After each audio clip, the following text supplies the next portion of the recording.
Hey there mga my loves, Virgo! Thank you so much for always staying here with me in the channel. So yan, na bago natin simulan ng reading ninyo mga babes, Virgo, reminders muna as na hindi po all of you ay makaka-resonate. Kaya naman, piliin mo lamang yung mga mensahe sa tingin mo ay for you at kung feel mo na reading na tayo para sa'yo, then this reading might really for you. And syempre, wala tayong gender dito. Bae, lalaki, LGBT cross-watchers, you can all play flows if you want. And of course, this is timeless as well. So yun nga, no, I hope na maganda ang naging pag-celebrate ninyo ng ating mga nakaraang festivities, no, ang Christmas at ang pagsalubong ng New Year. So yun nga mga babes, no, I hope na mas maging masagana at mas maging happy kayo this 2024. So ano na nga ba? Alamin na natin ang mga magiging kaganapan here for you guys. Let's read your energy. So Spirit and Angel Guides, Archangel Michael, thank you so much. This reading is for my Virgo people. Can you please show me what this Virgo needs to know? Virgo. What this Virgo needs to know.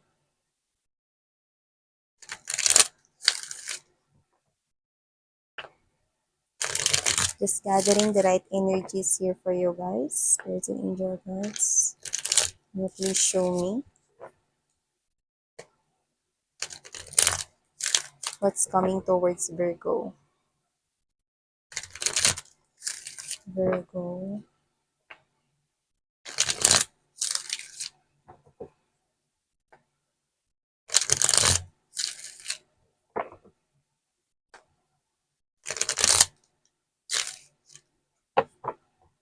Okay.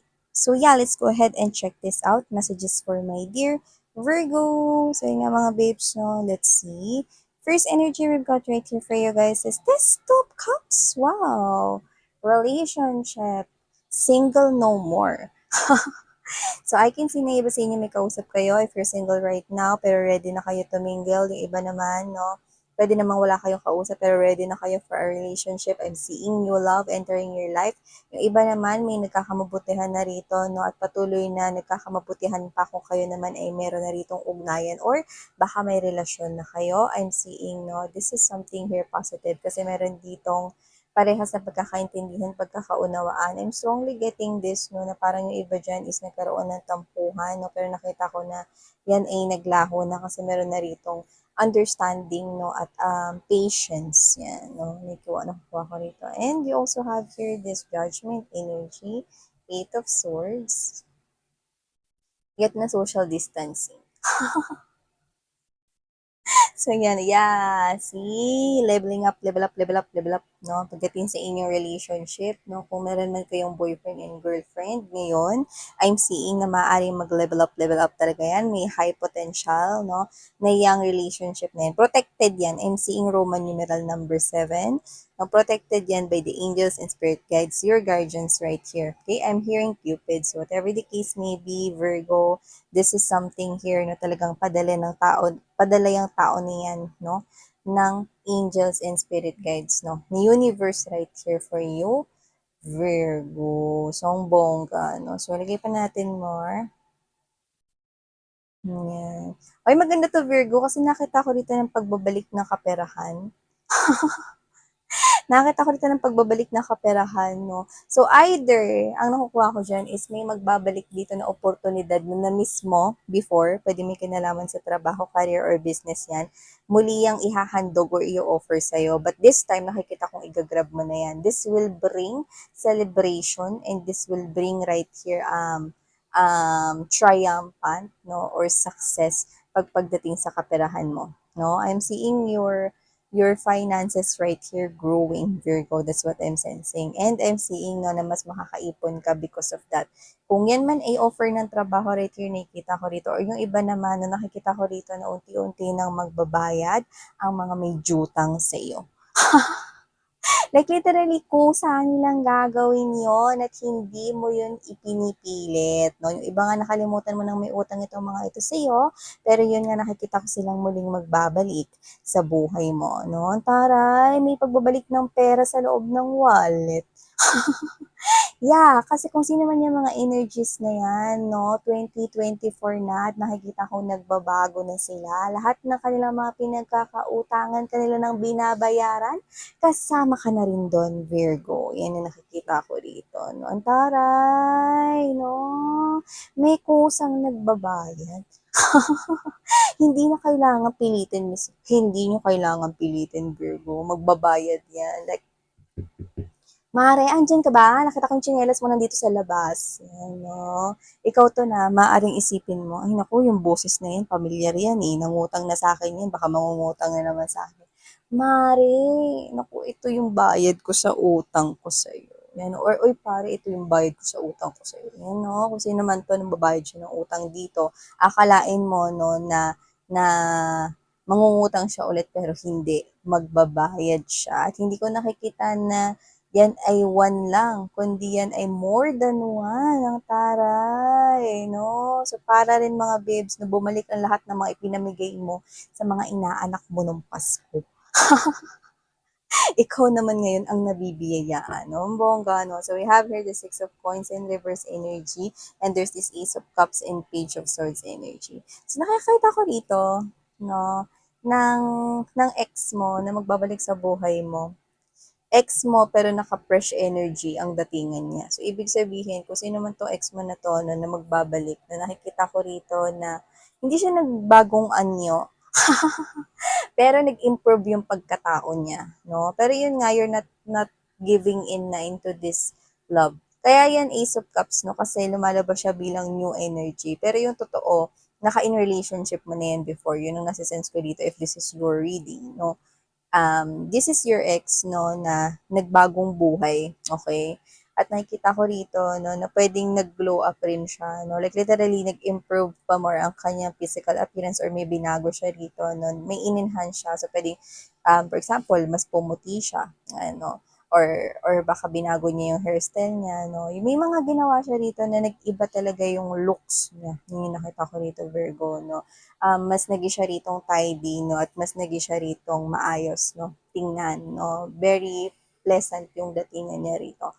So, yun nga, no? And whoever this energy is, no? Nakita ko na parang kahit na ganyan na nagbago na siya, no? May mga pagbabago rin sa physical niya at sa pag-uugali niya, yes, no? Meron. Pero, yun nga, no, hindi mo na rin kayang ibigay yun sa kanya. Lalo na may new love ka na nga rito, di ba? Na nagpa-pop up or magpa-pop up. No? Kasi parang ikaw to, ay, kasi miss yan, ano eh. Ayoko na ng mga old stuffs, yan. No? Kasama na rin yung mga old people. Ayoko na rin sa mga old exes. Kaya naman, dito na ako sa mga new ones, yan, no? So, nikita ko rito. So, whatever the case may be, kung hindi pa ito lumalapit sa inyo ngayon, okay, nakikita ko na naghahanap na lang yan ng best time, okay, to move forward, no? Best time na lang talaga. Kasi ready na siya eh, no? Actually, alam mo yan, parang nakakuha tayo ng confidence, no? Na ipresenta ang sarili niya sa'yo. Okay, one more time. Nakuha ko rito. Pero yun nga, I'm seeing you, no? I-rejecting that person kasi you're into new, parang ganun sinasabi mo sa akin. Kasi miss yan, doon ako sa bago na yung gusto ko. Ayoko na ng mga luma. Okay? And also, I'm seeing right here, no, na unti-unti ka na rito makakaalis, no, sa sitwasyon na pwedeng matagal ka nang nandyan sa sitwasyon na yan. Kunwari, ganito, yung sitwasyon na ayaw mo pero no choice ka, kailangan mong gawin or magstay. Kunwari, nagsistay ka dyan sa tinitirhan mo na yan, no, dyan sa pinapaupa, dyan sa pinag-uupahan mo na yan, no, inuupahan, I mean, yan sa inuupahan mo na yan, no, and then this is you, wala kang choice kundi mag-stay dyan kasi mas malapit yan sa location ng work mo. Yun nga lang, mataas yung renta dyan, no, pero malinis naman. Parang ano, parang hindi ka kontento or satisfied, pero nagsistay ka dyan, yan, no, yan, or pwede naman na mababa yung, yung hulog mo dyan, yung mga ganun, no, pero yun nga lang, no, may hindi balanse, parang ganun example, no. Example lang naman yung tinitirhan, pero kahit anong sitwasyon, nakakita ko dito na unti-unti ka na makakaalis dyan. Kunyari, kung yun man itinitirhan, I'm seeing you na lumilipat ka na ng bahay, na pwedeng ikaw kumuha ng rent to own, yung mga ganyan, no? Or baka ikaw to na, kasi nga mag improve yung finances mo, baka ikaw ay lilipat, no? Ng iba ritong, kunyari, condo, or ibang apartment, ibang titirahan, or baka bumili ka ng sarili mo, no? Maghuhulog-hulugan kayo, mga ganyan, no? Nakita ko rito na makakaalis ka sa sitwasyon na hindi ka satisfied at hindi ka kontento. Nakikita kitang nagmo-move forward. Yan, yung nakikita ko rito. And also, no, kung meron man rito nag-aay ng hindi naman sa promotion or hindi naman sa parang gusto mo ng palitan yung boss ng kumpanya niyo. Nakita ko rito ng meron ritong mapapansin 'no, na magaling ka pala sa isang bagay and I do pick up na may kinalaman yan sa trabaho. Like literally, "Uy, alam mo ito na lang si ano, si Virgo kasi ano, nakita ko magaling siya rito." "Ah, talaga? O sige, sige ikaw na Virgo, ikaw na yung gagawin naming ano, in charge diyan." 'No? So, nakikita ko rito 'no, na mailalabas mo diyan yung galing mo at mas mare-recognize ka pa, 'yan 'no. At nakita ko dito nagagantimpalaan ka diyan. So, either makaka-receive ka nung mga tinatawag na parang mga company benefits, mga gano'n or mga gift certificates, yung mga ganyan. Nakikita ko na na dito na yung umpisa no, na parang, mag-iiba 'no, yung tingin. May mga paghanga 'no, at meron ritong mga magugulat 'no, na, "Uy, paano mo alam yun? Hala, hindi ko yun alam." Yung ganyan. May mga bagay na alam ka pala 'no, na nagulat sila kasi hindi naman nila akalain na, "Uy, marunong ka pala niyan. Uy, alam mo pala gawin 'yan, 'di ka nagsasalita." 'Yan 'no, so nakita ko ng gano'n. Okay, so yeah, and also I'm seeing right here, na meron dito na na person 'no, na parang hinihintay mo na mag-message. So I don't know kung may kinalaman yun sa love, puwede rin namang wala 'no, pero mukhang matagal na kayong walang communication niyan. I'm seeing a communication coming from that person.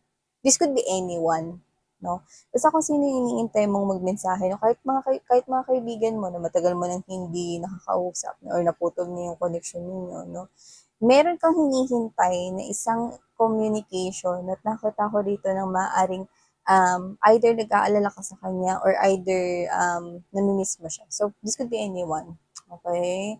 So, this could be someone here na puwedeng naka-close mo or naging close sa'yo 'no, ta's ikaw 'to na puwedeng nawalan ka ng balita. Naghihintay ka rito 'no at nakikita ko rito na 'pag na-receive mo yung mensahe, kakaiba yung saya, yung parang parang nawala, parang napawi or nawala rito yung mga agam-agam mo 'no, yung mga iniisip mo rito na parang parang negative 'no, sa sitwasyon nung person na yun nakikita ko na nag-iiba at nagkakaroon rito 'no ng parang, relief 'no, parang na-relieve rito yung mga bagay 'no, na parang nagpapabigat sa loob mo, yung parang guminhawa, gumaan yung pakiramdam mo 'no, dahil makakarinig ka na 'no, ng komunikasyon coming from that person. So yeah, ito ang mga mensaheng nakuha natin for you, Virgo. So thank you so much mga mahal sa Hey Love and Life. Annyeong.